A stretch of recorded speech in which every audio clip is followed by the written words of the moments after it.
Hello students, आज की इस वीडियो में हम हैलोजन डेरिवेटिव्स स्टार्ट करेंगे। हैलोजन डेरिवेटिव्स हिंदी में इसको कहते हैं हैलोजन व्युत्पन्न। हैलोजन का क्या मतलब है? हैलोजन फ्लोरीन, क्लोरीन, ब्रोमीन और आयोडीन, जिसको मैं एक्स से डिनोट करता हूँ। पीरियोडिक टेबल में आवर्त सारणी में ग्रुप 17 में वर्ग 17 में जो तत्व होते हैं उनको हम हैलोजन कहते हैं। हैलोजन, हैलो का मतलब है सॉल्ट, लवण, और जन का मतलब है जनित करने वाले, बनाने वाले। तो अपने जो वर्ग 17 के जो तत्व हैं फ्लोरीन, क्लोरीन, ब्रोमीन और आयोडीन, ये ज़्यादातर साल्ट में होते हैं, लवणों में होते हैं, इसलिए हम इनको नाम देते हैं हैलोजन और हम इसको एक्स से डिनोट करते हैं। डेरिवेटिव्स, इसका क्या मतलब है कि किसी कंपाउंड में, किसी यौगिक में अगर मैं कोई छोटा कोई ग्रुप या एटम उसको मैं रिमूव कर दूं और उसकी जगह मैं ये हैलोजन जोड़ दूं तो जो कंपाउंड बनेंगे हम उनको कह देंगे हैलोजन डेरिवेटिव्स। मतलब किसी कंपाउंड में से अगर हटाकर हम और कोई ग्रुप जोड़ दें, किसी कंपाउंड में से कोई चीज़ हटाएं, कोई ग्रुप हटाएं और कोई दूसरा ग्रुप जोड़ दें तो वो डेरिवेटिव्स बन जाएगा उसका। तो किसी कंपाउंड में से जैसे मान लो हाइड्रोजन हटा रहे हैं तो हाइड्रोजन हटाया और हैलोजन जोड़ दिया तो जो कंपाउंड बनेंगे हम उनको नाम दे देंगे हैलोजन डेरिवेटिव्स। अपने कोर्स में हैलोजन डेरिवेटिव्स दो टाइप के हैं। एक तो है एल्केन के हैलोजन डेरिवेटिव्स और एक है एरीन के हैलोजन डेरिवेटिव्स। इसका क्या मतलब है कि जो एल्केन होते हैं, एल्केन जैसे मेथेन, एथेन, ये वाले सब एल्केन के एग्जाम्पल हैं। तो एल्केन में से हाइड्रोजन हटाओ और उसकी जगह आप हैलोजन जोड़ दो तो जो कंपाउंड बनेंगे हम उनको कह देंगे कि वो एल्केन के हैलोजन व्युत्पन्न है, एल्केन के हैलोजन डेरिवेटिव्स हैं। हम उनको हैलो एल्केन बोल देंगे। तो एल्केन में मैंने एक एग्जाम्पल लिया जैसे मेथेन। मेथेन में से मैं एक हाइड्रोजन को रिमूव करके एक हैलोजन जोड़ रहा हूँ और वो मैंने हैलोजन जोड़ा है Cl, तो नाम क्या हुआ इसका? क्लोरोमेथेन। मेथेन में से हाइड्रोजन हटाया एक और एक हैलोजन जोड़ दिया और वो हैलोजन कौन सा जोड़ा? Cl जोड़ा, तो नाम हुआ इसका क्लोरोमेथेन। अगर मैं दो हाइड्रोजन हटाकर दो Cl जोड़ दूँ तो नाम हो जाएगा डाइक्लोरोमेथेन। अगर मैं तीन हाइड्रोजन हटाऊं और तीन Cl इसमें जोड़ दूं तो नाम हो जाएगा ट्राइक्लोरोमेथेन। अगर मैं चारों हाइड्रोजन हटा लूं और चार Cl जोड़ दूं तो बन जाएगा टेट्रा क्लोरोमेथेन। तो वो डिपेंड करता है आपने कौन सा हैलोजन जोड़ा है। मैंने क्लोरो जोड़ा इसलिए क्लोरोमेथेन, डाइक्लोरोमेथेन, ट्राइक्लोरोमेथेन और टेट्राक्लोरोमेथेन इनके नाम हुए। अगर मैं ब्रोमो जोड़ता तो ब्रोमो के अकॉर्डिंग आप इनके नाम लिख देते, या आयोडो जोड़ता तो आयोडो के अकॉर्डिंग इनके नाम लिख देते, या फ्लोरो भी जोड़ सकता था, एफ भी जोड़ सकता था। बताओ ये कितने डिग्री हैलाइड है? तो सिंपल सी इसकी पहचान है कि हैलोजन एटम जिस कार्बन से जुड़ रहा है वो कार्बन 2 डिग्री कार्बन है, वो कार्बन दो कार्बन के बीच है। तो मैं कह दूंगा 2 डिग्री कार्बन पर हैलोजन, मतलब ये सेकेंडरी एल्किल हैलाइड का एक एग्जाम्पल बन गया, ये द्वितीयक एल्किल हैलाइड बन गया, ये 2 डिग्री एल्किल हैलाइड बन गया। एक ही बात है भैया। 3 डिग्री एल्किल हैलाइड का एक एग्जाम्पल और लेते हैं अपन, जिसमें मैंने 3 CH3 एक कार्बन से जोड़े और आगे एक हैलोजन लगा दिया। हैलोजन एटम जिस कार्बन से जुड़ रहा है वो कार्बन देखो कितने डिग्री है, 1, 2 एंड 3, मतलब 3 कार्बन के बीच है। तो मैं कह दूंगा ये 3 डिग्री कार्बन है और 3 डिग्री कार्बन पर हैलोजन है, तो ये 3 डिग्री एल्किल हैलाइड का एक एग्जाम्पल हो गया। अब ये sp3CX का मतलब क्या था वो यहाँ देखो। ये हैलोजन जिस कार्बन से जुड़ रहा है उस कार्बन का आप हाइब्रिडाइजेशन देखो, संकरण देखो। इस कार्बन के चारों ओर सिग्मा बॉन्ड की काउंटिंग कर लो, 1, 2, 3, 4 सिग्मा, मतलब इस कार्बन का संकरण हो गया sp3। इस कार्बन का भी sp3 ही होगा। 1 2 3 और एक हाइड्रोजन जुड़ रहा है तो वो भी बॉन्ड से जुड़ेगा, तो 4 बॉन्ड हो गए, 4 सिग्मा बॉन्ड हो गए। इसका भी हाइब्रिडाइजेशन हो गया sp3 और इस कार्बन का भी हाइब्रिडाइजेशन होगा sp3, क्योंकि 2 तो सिग्मा ये दिख ही रहे हैं आपको, हाइड्रोजन जुड़ रहे हैं तो वो भी सिग्मा बॉन्ड से ही जुड़ रहे हैं। तो टोटल हो गए 1 2 एंड 2 4 का मतलब sp3। तो sp3 CX बॉन्ड वाले एग्जाम्पल ये एल्किल हैलाइड मैंने आपको बता दिए। एक यहाँ पर छोटा सा एग्जाम्पल और ले लेते हैं अपन। आपको बताना है कि ये 1 डिग्री एल्किल हैलाइड है या 2 डिग्री एल्किल हैलाइड है या 3 डिग्री एल्किल हैलाइड है। हेलोजन एटम जिस कार्बन से जुड़ रहा है उस कार्बन का आपको टाइप पता लगाना है कि ये कार्बन कितने डिग्री है। हाँ, ये बीच वाला कार्बन तो 4 डिग्री है क्योंकि 4 कार्बन के बीच है, लेकिन हेलोजन इस 4 डिग्री कार्बन पर नहीं है, हेलोजन इस कार्बन पर है और ये कार्बन केवल एक कार्बन से जुड़ रहा है, तो मैं इसको 1 डिग्री कार्बन कहूँगा। और 1 डिग्री कार्बन पर कोई हेलोजन है तो ये 1 डिग्री एल्किल हैलाइड का एक एग्जाम्पल हो गया। ये 1 डिग्री एल्किल हैलाइड है। क्लियर? एल्किल हैलाइड पढ़ने के बाद इसमें दूसरे टाइप के जो इसी में पढ़ रहे हैं अपन sp3 CX बॉन्ड वाले जो कंपाउंड है, इनमें जो दूसरे बनेंगे वो होंगे बेंजिलिक हैलाइड्स। इसका क्या मीनिंग है कि इनमें हेलोजन एटम बेंजिलिक कार्बन पर होंगे। जैसे मैंने इसको बताया कि इनमें हेलोजन एटम एल्किल ग्रुप के कार्बन पर होंगे, वैसे ही इनमें हेलोजन एटम कहाँ प्रेजेंट होंगे? बेंजिलिक के कार्बन पर होंगे। या बेंजिलिक कार्बन क्या होता है इसको समझते हैं। बेंजीन, ये तो समझ में आ रही है बात कि ये बेंजीन है। बेंजीन से डायरेक्ट जुड़ने वाला, एरोमेटिक रिंग से डायरेक्ट जो कार्बन जुड़ता है उसको हम बेंजिलिक कार्बन कह सकते हैं अगर उसका हाइब्रिडाइजेशन sp3 हो तो। जैसे मैं ये ग्रुप जोड़ देता हूँ, एक मैंने यहाँ CH3 लगा दिया, एक मैंने यहाँ पर C ट्रिपल बॉन्ड CH लगा दिया। ये एरोमेटिक रिंग है, इससे डायरेक्ट जो कार्बन जुड़ रहे हैं वो कौन कौन से हैं? पहले तो ये देखो, इनमें एक तो जुड़ रहा है ये कार्बन एरोमेटिक रिंग से डायरेक्ट, एक जुड़ रहा है ये वाला कार्बन और एक जुड़ रहा है ये वाला कार्बन। अब इन तीनों कार्बनों को क्या बेंजिलिक कार्बन कह दें? नहीं, ये कार्बन तो बेंजिलिक कार्बन नहीं होगा क्योंकि इसका हाइब्रिडाइजेशन चेक करो आप, ट्रिपल बॉन्ड है लेकिन सिग्मा बॉन्ड इसमें एक ही है, तो 1 2 का मतलब sp, तो sp कार्बन है ये, तो मतलब इस कार्बन का संकरण sp है, तो ये बेंजिलिक कार्बन नहीं है। बेंजिलिक कार्बन का हाइब्रिडाइजेशन क्या होना चाहिए? sp3 होना चाहिए। तो इसको चेक करते हैं, देखें इसका हाइब्रिडाइजेशन sp3 है या नहीं है। तो 1 2 एंड 2 4 हो गए। इसका हाइब्रिडाइजेशन sp3 है, मतलब ये बेंजिलिक कार्बन है। ये वाला भी बेंजिलिक कार्बन है, 3 एंड 1 4 हो गए, तो 4 का मतलब sp3 हो गया। तो sp3 कार्बन है और एरोमेटिक रिंग से डायरेक्ट जुड़ रहा है, तो ये भी बेंजिलिक कार्बन है। क्या ये बेंजिलिक कार्बन है? ये वाला नहीं, एरोमेटिक रिंग से डायरेक्ट जो जुड़ रहा है कार्बन वो ये है, ये तो अगला कार्बन आ गया, तो हम कह देंगे ये बेंजिलिक कार्बन नहीं है। तो बेंजिलिक कार्बन के आपको हाइड्रोजन हटाने हैं, ये लो हाइड्रोजन हटा दिया, 1 हटा दिया, 2 हटा दिए और उन पर मैंने कोई हेलोजन जोड़ दिया, तो ये जो कंपाउंड बनेंगे उनको हम क्या कह देंगे? Benzylic halide. तो सिंपल से इसकी डेफिनेशन बन गई कि इनमें हेलोजन एटम एरोमेटिक रिंग से डायरेक्ट जो sp3 कार्बन जुड़ा हुआ है उस पर उपस्थित होता है हेलोजन एटम, तो हम उन्हें कह देंगे बेंजिलिक हैलाइड। तो बेंजिलिक हैलाइड भी 3 टाइप के बनते हैं, जिनमें मैं कुछ एग्जाम्पल से इसको समझाता हूँ। ये एरोमेटिक रिंग का एक एग्जाम्पल है बेंजीन। बेंजीन से मैंने CH2 और आगे X जोड़ दिया। एक मैंने एक एग्जाम्पल और लिया जिसमें मैं यहाँ X जोड़ूंगा लेकिन एक कार्बन और जोड़ दूंगा।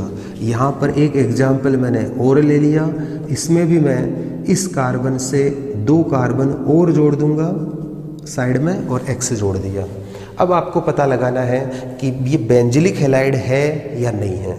हेलोजन एटम जिस कार्बन से जुड़ रहा है वो कार्बन एरोमेटिक रिंग से डायरेक्ट जुड़ रहा है। ये कार्बन बेंजिलिक है, ये वाला भी बेंजिलिक है और ये वाला भी बेंजिलिक है। अब इनका हाइब्रिडाइजेशन चेक कर लेते हैं। इसके चारों ओर देखो सिग्मा बॉन्ड कितने हैं, 1 2 3 एंड 4 का मतलब sp3 हो गया। इसका भी sp3 है और इसका भी sp3 है।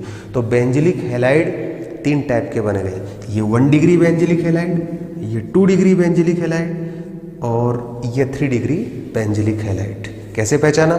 हेलोजन एटम 1 डिग्री कार्बन पर है क्योंकि ये कार्बन केवल एक कार्बन से जुड़ रहा है, जबकि यहाँ देखो ये हेलोजन जिस कार्बन से जुड़ रहा है वो कार्बन 1 और 2 कार्बन के बीच है। तो मैं कह दूंगा 2 डिग्री कार्बन है ये, तो ये 2 डिग्री बेंजिलिक हैलाइड हो गया। इसमें देखो ये कार्बन 1 2 एंड 3 कार्बन के बीच है, तो ये 3 डिग्री बेंजिलिक हैलाइड का एक एग्जाम्पल बन गया। बेंजिलिक हैलाइड की पहचान हो गई। अब हम पढ़ते हैं इसी में जो तीसरा क्लासिफाइड है वो है एलाइलिक हैलाइड। एलाइलिक हैलाइड क्या होता है? इनमें हेलोजन एटम एलाइलिक कार्बन पर प्रेजेंट होंगे। अभी एलाइलिक कार्बन क्या वाला है? डबल बॉन्ड वाले जो कार्बन हैं उनसे जुड़ने वाला जो अगला कार्बन है और उसका हाइब्रिडाइजेशन sp3 हो तो हम उस कार्बन को नाम दे देंगे एलाइलिक कार्बन। एक एग्जाम्पल से मैं इसको भी क्लियर करता हूँ। CH3 CH double bond CH CH2 CH2 CH double bond CH2। इसमें आपको पहचानने हैं कि एलाइलिक कार्बन क्या है, कौन से हैं और कितने हैं। तो यहाँ देखो ये डबल बॉन्ड दिख रहा है आपको इन कार्बनों के बीच, तो मैं इसको बॉक्स में बंद कर देता हूँ। डबल बॉन्ड वाले कार्बन है ये। एक और डबल बॉन्ड दिख रहा है, ये रहा। अब डबल बॉन्ड वाले कार्बन से नेक्स्ट जो कार्बन है, अगला जो कार्बन है वो एलाइलिक कार्बन हो सकता है, लेकिन कब? जब उसका हाइब्रिडाइजेशन क्या हो, sp3 हो। जैसे इस कार्बन पर डबल बॉन्ड वाला कार्बन है, इस पर ये कार्बन भी जुड़ रहा है और इसका हाइब्रिडाइजेशन चेक करो, 3 हाइड्रोजन और एक ये रहा, 4 हो गए सिग्मा, मतलब ये एलाइलिक कार्बन होगा। डबल बॉन्ड वाले कार्बन है ये दोनों, तो इस कार्बन का अगला कार्बन और इसका हाइब्रिडाइजेशन चेक करो, 1 2 एंड 2 4 हो गए, तो हम कह देंगे ये भी एलाइलिक कार्बन है, sp3 कार्बन है। इसलिए क्या ये एलाइलिक कार्बन है? इधर से तो इस साइड से देखा जाए तो डबल बॉन्ड वाले कार्बन से डायरेक्ट ये कार्बन नहीं जुड़ रहा, लेकिन इस साइड से तो जुड़ ही रहा है। डबल बॉन्ड वाले कार्बन है और इस कार्बन पर ये अगला कार्बन आ गया और उसका हाइब्रिडाइजेशन है sp3, क्योंकि 2 और 2 4 सिग्मा बॉन्ड है। 4 सिग्मा बॉन्ड का मतलब हाइब्रिडाइजेशन sp3 और डबल बॉन्ड वाले कार्बन का नेक्स्ट कार्बन है, इसलिए ये भी एलाइलिक कार्बन होगा। अब एलाइलिक हैलाइड का क्या मीनिंग है कि किसी कंपाउंड में हेलोजन एटम एलाइलिक कार्बन पर हो, मतलब एलाइलिक कार्बन से हाइड्रोजन हटाओ और हेलोजन जोड़ दो, यहाँ यहाँ या फिर यहाँ, कितने भी जोड़ सकते हो, तो वो सब एलाइलिक हैलाइड होंगे। तो इनकी डेफिनेशन क्या बनी कि इनमें हेलोजन एटम डबल बॉन्ड वाले कार्बन से नेक्स्ट या अगला sp3 कार्बन जो होता है उस पर उपस्थित होता है क्या, हेलोजन एटम। तो हम उनको नाम दे देंगे कि वो एलाइलिक हैलाइड होंगे। तो एलाइलिक हैलाइड के कुछ एग्जाम्पल मैं ऐसे बता सकता हूँ कि ये डबल बॉन्ड वाले कार्बन है और नेक्स्ट कार्बन, अगला कार्बन जिसका हाइब्रिडाइजेशन sp3 होना चाहिए उस पर हेलोजन है। ये भी एलाइलिक हैलाइड का ही एक एग्जाम्पल है, मैं यहाँ एल्किल R लगा सकता हूँ। और ये भी एक एलाइलिक हैलाइड का ही एक एग्जाम्पल है। डबल बॉन्ड वाले कार्बन का अगला कार्बन, यहाँ पर भी देखो ये कार्बन है और इस पर हेलोजन है, तो एलाइलिक हैलाइड भी 3 टाइप के बन गए, 3 प्रकार के बन गए, जिनमें सबसे पहला है 1 डिग्री, ये 2 डिग्री और ये 3 डिग्री। क्योंकि हेलोजन एटम जिस कार्बन पर है वो कार्बन केवल एक कार्बन से जुड़ रहा है, तो ये 1 डिग्री कार्बन है। ये कार्बन 2 कार्बन से जुड़ रहा है, एक इधर और एक ये भी कार्बन है, 2 कार्बन 2 कार्बन के बीच है, तो ये 2 डिग्री कार्बन हो गया। और ये कार्बन 1 2 एंड 3 डिग्री कार्बन है, तो ये 3 डिग्री एल्किल हैलाइड का एक एग्जाम्पल बन गया।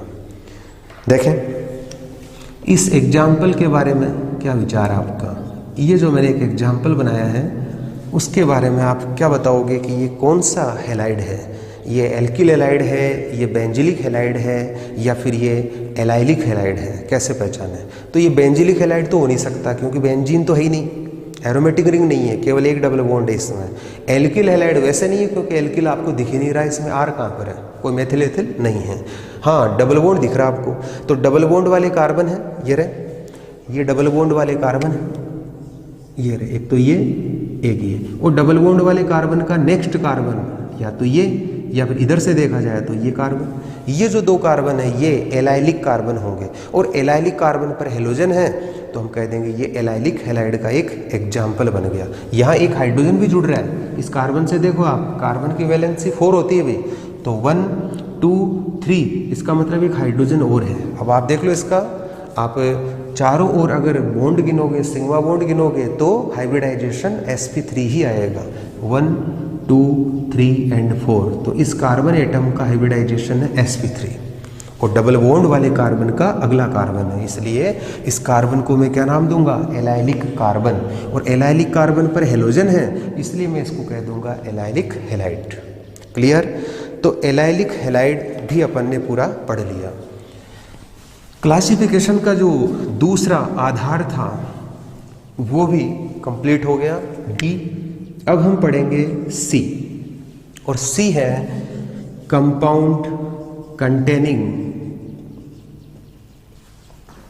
sp3, sp3 हो गया, sp2CX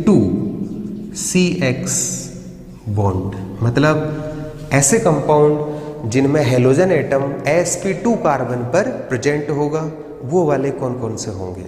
तो इनमें सबसे पहला ये पढ़ रहे हैं, इनमें सबसे पहला है अपना aryl halide. Aryl halide, ARYL, aryl halide. अरे हमने एल्किल हैलाइड तो पढ़ लिया, मतलब केवल क्लासिफिकेशन पढ़ा है अभी, एल्किल हैलाइड तो अपन ने पढ़ लिया। अब हम पढ़ रहे हैं एरिल हैलाइड। तो एरिल हैलाइड क्या है? इनमें हेलोजन एटम एरोमेटिक हाइड्रोकार्बन से डायरेक्ट जुड़ता है, तब हम उनको नाम दे देते हैं एरिल हैलाइड। जैसे एल्किल होता है वैसे एरिल होता है।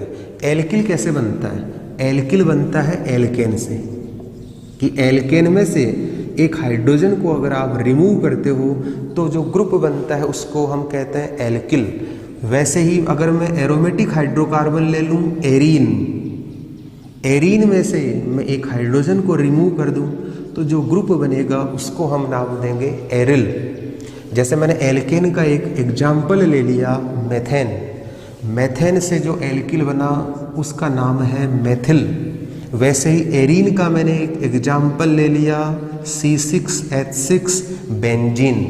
तो बेंजीन में से अगर मैं एक हाइड्रोजन हटा दूं तो जो बचेगा वो एग्जाम्पल एरिल का होगा। ये एरिल बन गया भाई, इसको मैं ऐसे लिख सकता हूँ H हटाकर C6H5। जैसे मेथेन से मेथिल बना वैसे बेंजीन से ये जो एरिल बना हुआ है उसका नाम है फेनिल, फिनाइल। इसको हम एरिल का एक एग्जाम्पल मानते हैं। और हो सकते हैं एरिल, जैसे एल्किल कई होते हैं, मेथिल एथिल प्रोपिल, वैसे एरिल भी कई होते हैं, खूब सारे होते हैं। तो हेलोजन एटम एरिल ग्रुप के कार्बन से जुड़ जाए, जैसे ये एरिल है, इस कार्बन पर अगर हेलोजन जुड़ गया यहाँ पर तो मैं कह दूंगा ये एरिल हैलाइड का एक एग्जाम्पल होगा। एरिल हैलाइड में हेलोजन एटम एरोमेटिक रिंग से डायरेक्ट जुड़ता है। एरोमेटिक रिंग, एरोमेटिक वलय के कार्बन पर ही प्रेजेंट होगा, उपस्थित होगा, तो वो एरिल हैलाइड होगा। जैसे ये बेंजीन और मैंने किसी भी कार्बन पर एक हेलोजन जोड़ दिया, जैसे यहाँ जोड़ा है। इस कार्बन का पहले आप हाइब्रिडाइजेशन चेक करो, संकरण देखो, देखें क्या है जिस पर हेलोजन जुड़ रहा है इस कार्बन का। तो एक सिग्मा तो यहाँ हो गया, डबल बॉन्ड है लेकिन सिग्मा एक है, एक ये रहा 2 और एक 3, तो 3 का मतलब sp2 कार्बन है। तो ये sp2CX बॉन्ड वाला सबसे पहला कंपाउंड बन गया जिसको हमने नाम दे दिया एरिल हैलाइड। एरिल हैलाइड जरूरी नहीं कि हेलोजन एक हो, एक से ज़्यादा भी हो सकता है। ये क्या ये एरिल हैलाइड का एक एग्जाम्पल बन सकता है? ये बिल्कुल नहीं, ये एरिल हैलाइड नहीं है क्योंकि हेलोजन एटम एरोमेटिक रिंग के कार्बन पे नहीं है, नेक्स्ट कार्बन है उस पर है। और ये तो sp3CX बॉन्ड वाला था कोई कंपाउंड जिसके बारे में मैं आपको बता चुका हूँ। ये बेंजिलिक हैलाइड का एक एग्जाम्पल है। ये बेंजिलिक कार्बन होता है। ये है एरिल हैलाइड। एक एग्जाम्पल में एरिल हैलाइड का और बताता हूँ, जिसमें मैंने ये लो 2 ये एरोमेटिक रिंग जोड़ दी और किसी भी कार्बन पर मैंने हेलोजन जोड़ दिया। तो क्या ये एरिल हैलाइड का एग्जाम्पल बनेगा? बिल्कुल है, क्योंकि एरोमेटिक रिंग से डायरेक्ट एक हेलोजन जुड़ रहा है। क्या ये एरिल हैलाइड का एग्जाम्पल होगा जिसमें मैंने एक CH3 लगा दिया और एक हेलोजन लगा दिया? बिल्कुल। आपको इससे मतलब नहीं, आपको देखना है एरोमेटिक रिंग से डायरेक्ट कार्बन जुड़ रहा है या नहीं जुड़ रहा है। तो ये भी एरिल हैलाइड का एक एग्जाम्पल बना है। ये हो गए एरिल हैलाइड। एरिल हैलाइड के बाद हम इसमें दूसरा जो पढ़ेंगे वो होगा विनाइलिक या वाइनिलिक। एक ही बात है, हिंदी में वाइनिल बोल देते हैं, वाइनिलिक हैलाइड्स। मतलब इनमें हेलोजन एटम जिस कार्बन पर होंगे वो विनाइलिक कार्बन होना चाहिए, वाइनिलिक कार्बन होना चाहिए। तो इसकी डेफिनेशन कुछ ऐसे बन सकती है कि इनमें हेलोजन एटम वाइनिलिक कार्बन पर प्रेजेंट होगा। अब प्रॉब्लम यह है कि वाइनिलिक कार्बन क्या होता है? तो वाइनिलिक कार्बन का मतलब है डबल बॉन्ड वाला कार्बन। जैसे CH2 डबल बॉन्ड CH और मैंने यही हेलोजन जोड़ दिया, तो डबल बॉन्ड वाला कार्बन है ये कार्बन भी डबल बॉन्ड वाला है और ये भी, मतलब द्विबंधित कार्बन, वो कार्बन जिनके बीच डबल बॉन्ड है, तो उस कार्बन पर हेलोजन है, तो ये वाइनिलिक हैलाइड है। और इस कार्बन का आप हाइब्रिडाइजेशन भी चेक कर सकते हो। कैसे? मैं इस हाइड्रोजन को ऐसे नीचे अलग से लिख देता हूँ, ये लो। अब देखो आप, इसके चारों ओर सिग्मा बॉन्ड कितने हैं? 1 2 3 का मतलब sp2 बॉन्ड वाले ये कंपाउंड आ गए, जिनको हम क्या कह देंगे? Vinylic halide. आपको बताना है कि ये वाइनिलिक हैलाइड है या नहीं है। बिल्कुल, ये वाइनिलिक हैलाइड का ही एक एग्जाम्पल है, क्योंकि इसमें भी आपको डबल बॉन्ड दिख रहा है और डबल बॉन्ड वाले कार्बन पर हेलोजन आ गया, तो मैं कह दूंगा कि ये भी एक वाइनिलिक हैलाइड का ही एग्जाम्पल है। एरोमेटिक रिंग नहीं है ये।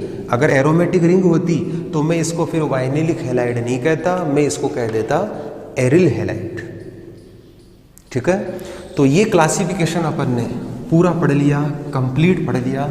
अब हम नेक्स्ट क्लास में पढ़ेंगे इनका जो अगला जो पार्ट है नोमेनक्लेचर, मतलब ये सारे जो कंपाउंड मैंने बनाए हैं उनमें मैं केवल एक मोनो हेलो एल्केन लूँगा सबसे पहले, और मोनो हेलो एल्केन का नोमेनक्लेचर पढ़ेंगे अपन पूरा, और उसके बाद मोनो हेलो एल्केन की आगे की और डिटेल पढ़ेंगे। ठीक है।